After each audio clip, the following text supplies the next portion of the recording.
Companhia People In precisa Timor-Leste rihun sanulo baletem, hodiba serviço e a nação vizinho Austrália.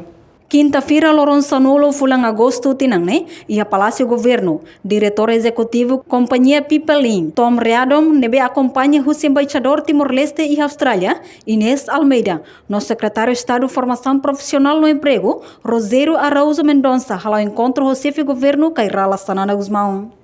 Secretário de Estado de Formação Profissional no Emprego, Rosério Araújo Mendonça Hatetem, Timor-Leste tem que preparar recurso humano, nebe dia que bele ba serviço e Austrália, e a área agricultura, indústria, hospitalidade e inclui em catuas ferixira.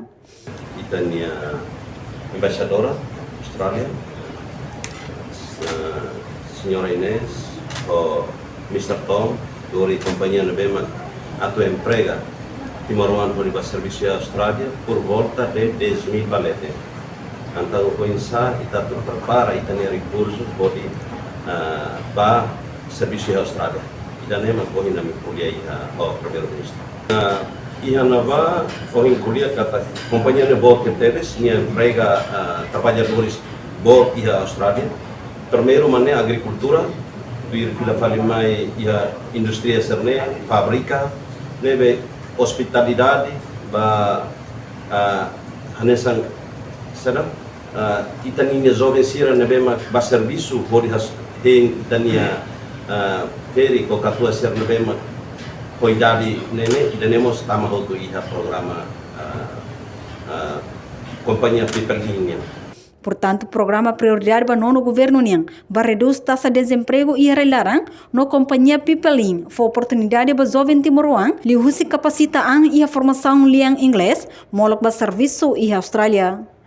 Primeiro-ministro contente teve a presença embaixadora, a companhia ne nara People In, companhia bot e Austrália People In, contente teve tamba programa prioridade para no governo nian liliu makane reduz taxa de desemprego railara antau ho itaninya parceria nebe makando mai he fating idane niat hakar ke emprega ema 10.000 balete ne oportunidade baita ne makusu ba jovem liliu a meeting ang formação língua inglês jane mak importante ba itane jovem sir bawi.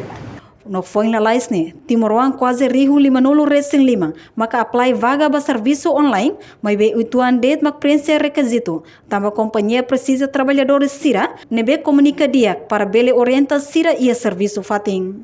Reportagem Marquita da Silva, Televisão Timor-Post.